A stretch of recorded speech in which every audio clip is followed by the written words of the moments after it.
Hey YouTubers. Well, it's Chad, N0YK. It's been quite some time since I posted a video here on YouTube.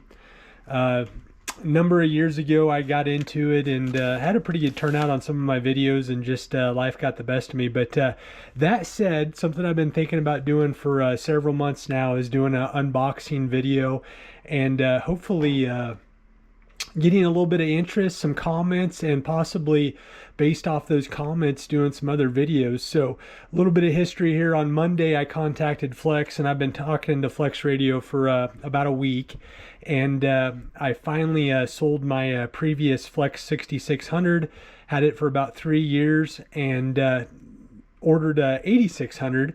And I'll be darned if they weren't able to ship it the same day. So they shipped it on Monday. Today is September 10th, so they shipped it on September 8th. And I had it in 2 days, and literally as I'm boxing up the 6600 and it's headed off to its new owner in West Virginia, the 8600 arrived. So we're going to do a quick unboxing video, and then, like I said, I really want to hear from my prior viewers. You know, I haven't posted for years, but I'm a big VHF UHF enthusiast, and you know, I'd like to hear from the YouTube group, the community, and just see if there's any videos out there that might spark some interest in my my journey in ham radio, and that might also be fulfilling for somebody watching. So here we go. And I did cut the tape just to make it a little bit easier, as I am trying to hold the camera and also film here. And like I said, if there's interest in this, I'll get better equipment and a better a camera and things like that. But just kind of want to fill out the YouTube thing again and just see if there's interest out there. I got a decal and then maybe a coaster. I don't know that. I don't think that'd last very long. But we did get a quick start guide. This guide is just a little bit different. It seems like it's just a little bit more in depth, more book-like. And then it seems like this came with the 6600, so community support, technical support, and then the wonderful invoice here. So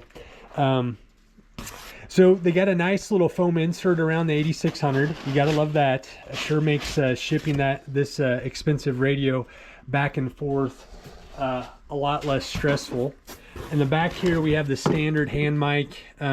Personally not a big fan of this. I have a desk mic that I run with the Flex, but it gets the job done. And then you can see the 8600 down here, and I'm gonna go ahead and pull it out of the box here, and I'll be right back with it sitting on the bench. Okay, we're back. We have the radio on the bench. Real quickly, I wanted to show you at an Ethernet cable or patch cable, whatever you want to call it, a GPS antenna. So the Flex does have some, what I would say is limited GPS capabilities built in. I don't know if they're quite as good as a GPS clock. I haven't researched that in depth. And then the standard power cord with the Anderson plugs on it, and then a bottom foam insert. One thing I wanted to point out that I don't think my 6600 had was, I think when I had my 6600, I bought it back in 22, so I had it for 3 years. I don't think it had these, you know, it was double box, but I do not think it had Flex radio and the Flex 8000 series on the box. It was just generic boxes, the best I can remember. All right, so here we go. The Flex 8600 out of the box. See the sides here. And then I'll get to the back here in a second, but I want to pause. So I've been in ham radio for about 25 years. I'm in my almost mid 40s. I got my ticket back in my freshman year of college, and got my technician, my Tech Plus, and then quickly moved to general and then extra. And I have to say, you know, in 20 some years in the hobby, it's hands down one of the favorite hobbies I've ever had. And you know, I think a lot of ham radio operators can agree that you have to really work hard to get bored in the hobby. There are so many different aspects a person can pursue in the hobby, and it's just so exciting. And one example is this YouTube video, trying to figure out if there's interest, other hams that want to learn more about some of these bleeding edge technology ham radio solutions like we're looking at here on the in the video. But I started off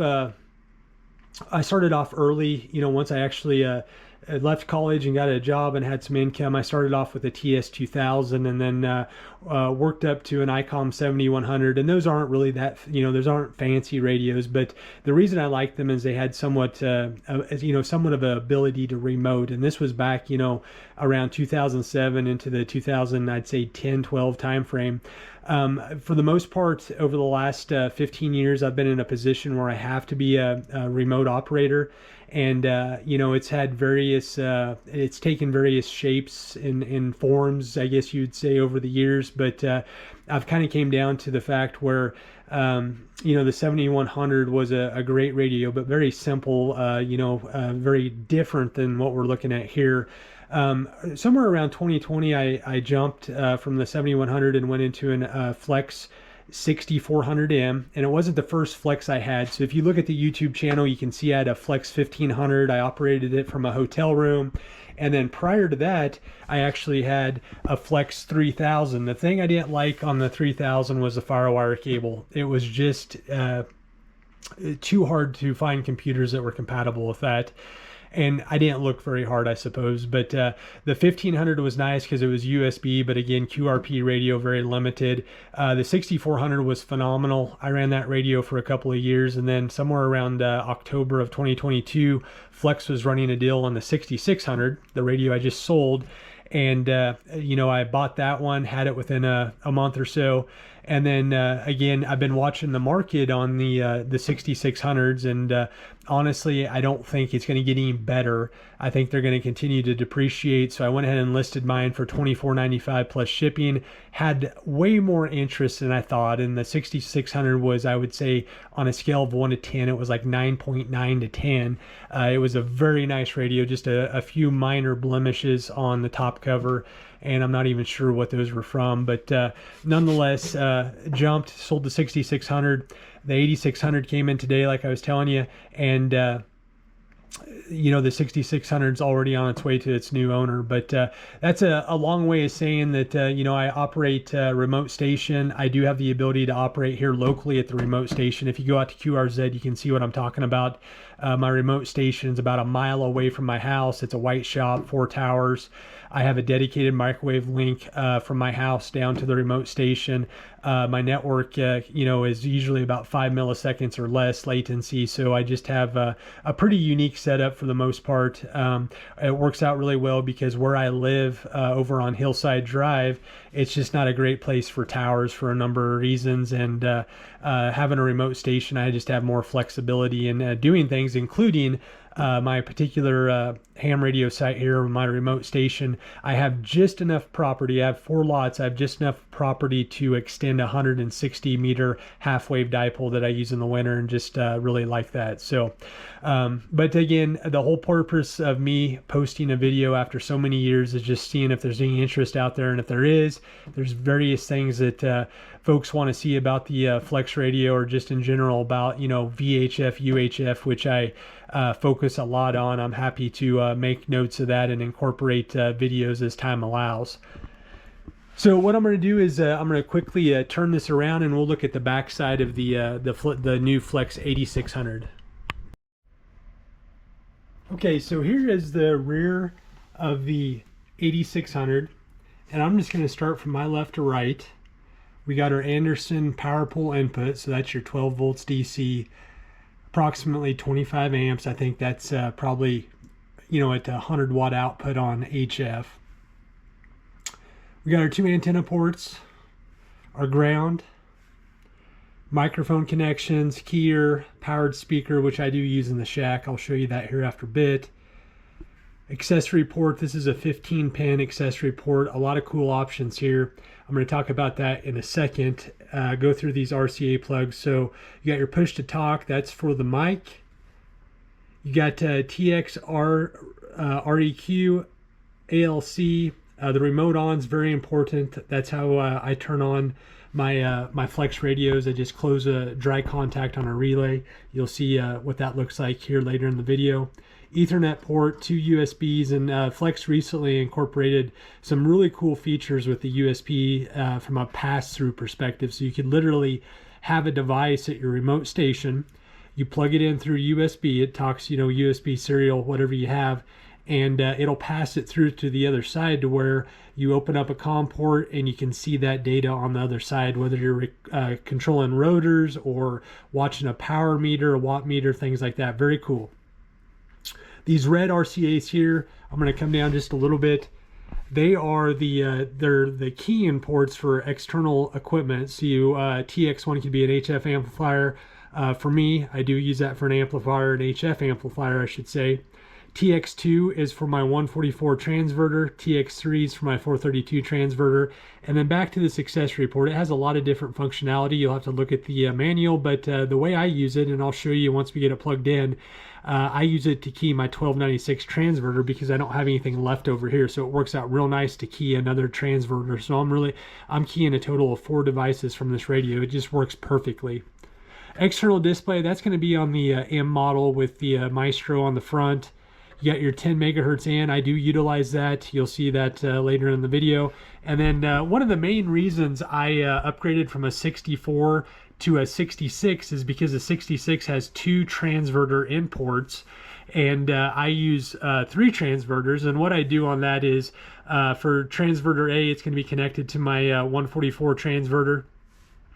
The B port is actually connected to my 432 and 1296, and I just switch back and forth with a coaxial relay. Works really slick. So that's the rear side of the 8600.